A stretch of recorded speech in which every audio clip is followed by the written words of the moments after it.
This is an AQA GCSE chemistry question based around chemical reactions with also some aqueous chemistry in there as well.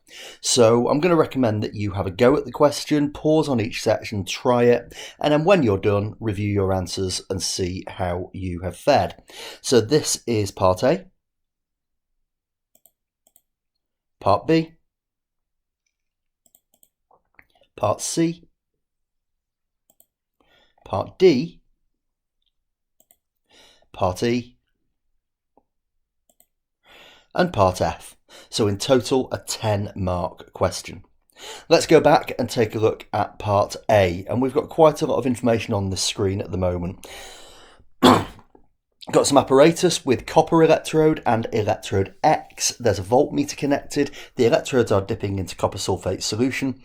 And the method used is that cobalt metal is electrode X, the cell voltage is recorded, and then that's repeated with a range of different metals. So the first question is about what would be kept the same, or in other terms, what would be the control variables in this reaction? Well, we know that the independent variable will be the metal used in the electrode, because we're told that in the method.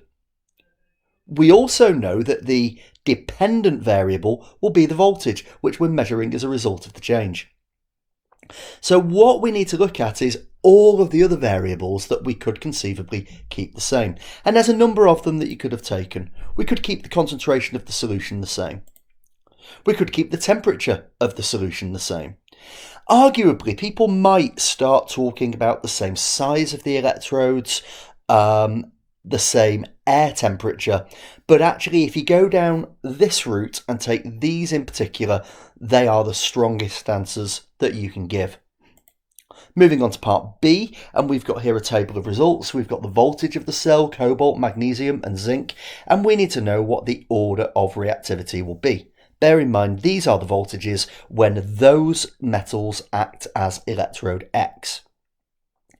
Well, to answer this, we need to look at the size of the voltage. The bigger the voltage, the bigger the potential difference, the bigger the difference in reactivity between the two metals. So magnesium is by far the most reactive because it gave the biggest voltage when combined with copper. And then you can see it goes down to zinc and then cobalt. On to part C, got the diagram there again.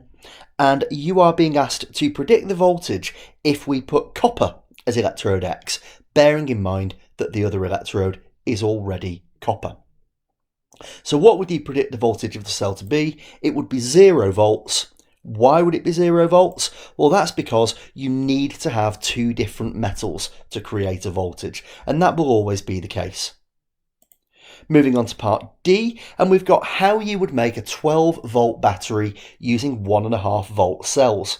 So don't overthink this. It's not necessarily a part of the course that you will have studied, but if we know that 1.5 volts comes from one cell, we can connect lots of cells together, and that will get us a mark. Now, you don't need to say it, but you can take a little bit of your physics knowledge. They would be in a series circuit. To get to the second mark on this, you would need to specify how many, and you need 8 1.5 volt cells to get a 12 volt battery. So that gets us our second mark, specifying the correct number. Moving on to E, which of these is most suitable for using a non-rechargeable cell? Now you could argue that all of them would benefit from rechargeables, because an electric toy, a laptop, a mobile, you might want to use again and again and again. And environmentally, it's certainly better if you can recharge rather than simply buy new batteries. But if you have to narrow it down, a laptop and a mobile phone, we know we recharge probably daily or close to daily if they're in constant use.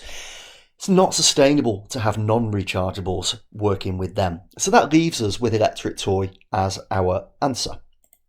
Moving on to part F, and we've got hydrogen fuel cells or rechargeable cells used to power electric vehicles. We need one advantage and one disadvantage of a hydrogen fuel cell.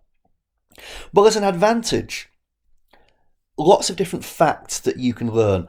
It is faster to refuel than waiting to recharge, but actually something that does make sense if you're aware of the principles of combustion and of oxidation, that if I use hydrogen as my fuel and I combust it, my only product is going to be water.